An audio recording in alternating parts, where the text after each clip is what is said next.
We begin with the Renaissance. Artists are finally employing concepts such as with perspective and detail work and exploring non-religious subject matter. The key Italian artists from this period were Donatello, Raphael, Michelangelo, and Leonardo.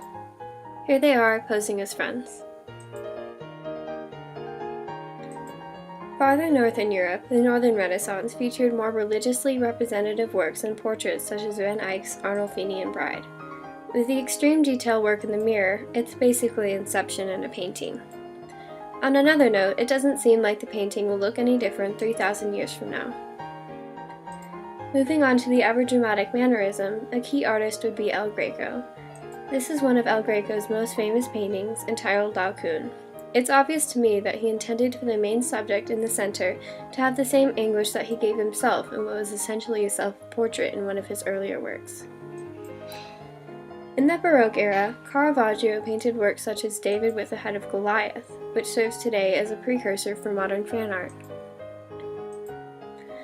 During the Dutch Golden Age, an art style called Dutch realism emerged from the Netherlands. A famous portrait from this time would be Girl with a Pearl Earring by Vermeer. I included her in another perspective just for fun, and another actually, but this time with Scarlett Johansson.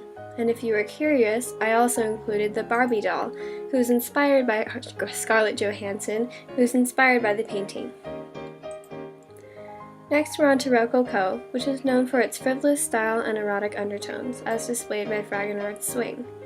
Similarly, Disney is sometimes known for its less than PG undertones, which can be shown through the Frozen version of The Swing.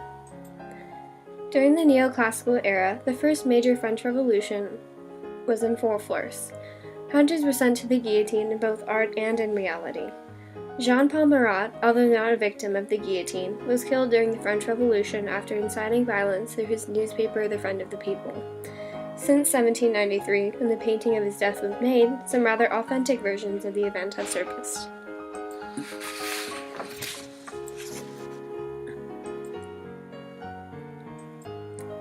In the Romantic era, when novels such as Wuthering Heights and The Scarlet Letter were created, the developed world was taken with ideas of the romantic hero and the cruelly misunderstood, eccentric artist. This painting, entitled The Wanderer Above the Mists, features a subject with no clear identity. Now imagine if he turned around. What would he look like? Well, here's a guess. Yes, this is Caspar David Friedrich, the artist himself.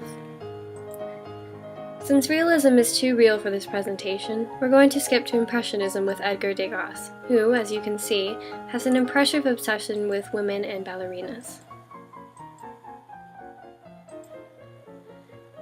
Next, Post-Impressionism, the first branch of the modern art movement, features artists of extremely variant styles. Vincent van Gogh, someone I hope you've heard of, was an avid participant of the movement. The most potent fact about Van Gogh, aside from the fact that Starry Night was the view from an insane asylum, would be that he cut off his own ear in a spell of lonely artist-induced depression. According to ABC News, however, he actually cut it off in a fit of lunacy after a fight with his pal and fellow artist Paul Gauguin. Henri Toulouse-Lautrec, an Art Nouveau painter, was a supporter of the Moulin Rouge and the Bohemian nightclub scene. Here is the artist himself. By the looks of it, I'm sure there's nothing illicit hiding in his cane. Pablo Picasso is the father of modern Cubism. He was supposedly inspired by post-impressionist painter Paul Cézanne, but I think we all know what actually happened. Edvard Munch, a Norwegian painter in the symbolic modern art movement, is most known for a work entitled The Scream. At the time, it was meant to represent the widespread social anxiety that was a product of the interwar period before World War I. The anxiety of today can be encompassed in these versions from the original.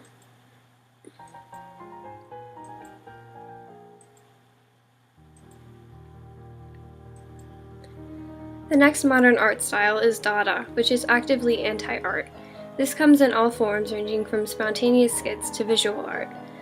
Fountain, a sculpture by Marcel Duchamp, is placed in dramatic lighting here for aesthetic purposes, but is literally an inverted urinal that was signed by the artist.